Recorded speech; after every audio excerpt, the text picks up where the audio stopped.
శ్రీ గురుభ్యో నమ, శ్రీమాత్రే నమ. మీరు కార్తీక మాసములో అంటే నవంబర్లో పుట్టారా?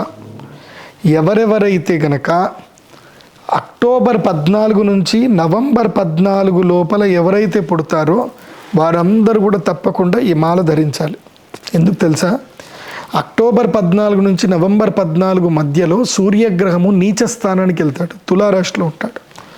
సూర్యుడు నీచ స్థానంలో ఉండడం మూలాన సూర్యుడి యొక్క ఎనర్జీ ఏది కూడా మీకు దొరకదు జాతకరీత్యా. అక్టోబర్ 14 నుంచి నవంబర్ 14 లోపల ఎవరెవరి జాతకంలో అయితే సూర్యుడు తులారాశిలో ఉంటాడో వారందరూ కూడా ఈ మాలని తప్పకుండా ధరించాలి. ఈ మాల ధరించడం వల్ల సూర్యగ్రహం యొక్క అనుగ్రహం లభిస్తుంది. అదే ఈ సూర్యగ్రహ అనుగ్రహ మాల. సో మరి మీ డేట్ ఆఫ్ బర్త్ అక్టోబర్ 14 నుంచి నవంబర్ 14, ఏ ఇయర్ అయినా పర్వాలేదు, ఉంటే వేసుకోండి. ఇది మగవాళ్ళైనా ఆడవాళ్ళైనా ఎవరైనా వేసుకోవచ్చు.